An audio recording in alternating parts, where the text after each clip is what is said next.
થોડું ઘણું શિક્ષક વિશે કહીશ. શિક્ષકમાંથી પ્રગતિ કરીને દેશના સર્વોચ્ચ સ્થાને એવા રાષ્ટ્રપતિના પદ પર પહોંચી દેશને દુનિયામાં ગૌરવ અપાવનાર અને અંગ્રેજોને અંગ્રેજી ભણાવનાર એવા સર્વપલ્લી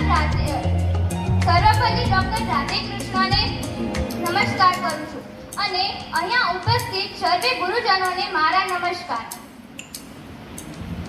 જો પથ્થરની મૂર્તિ બનવું હોય તો શિલ્પીઓના ઘા સહન કરવા પડે છે.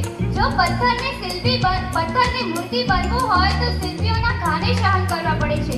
એવી જ રીતે વિદ્યાર્થીને જીવનમાં સફળ થવું હોય તો શિક્ષકોના સૂચનો અને ઠપકાને સહન કરવા પડે છે.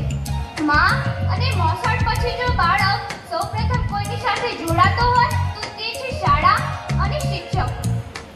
બાળક પોતાની શેરી છોડીને જ્યારે શાળાએ આવતો થાય છે ત્યારે એક શિક્ષક જ તેને માં જેવું વાત્સલ્ય આપે છે.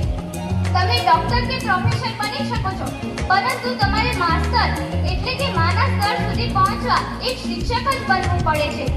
કોઈ વ્યક્તિ એમ કહી શકે કે મારે વકીલ, ડોક્ટર, એન્જિનિયર, વૈજ્ઞાનિક કે આઈએએસ અધિકારીની જીવનમાં જરૂર નથી પડી, પણ કોઈ વ્યક્તિ એમ ના કહી શકે કે મારે જીવનમાં શિક્ષકની જરૂર નથી પડી.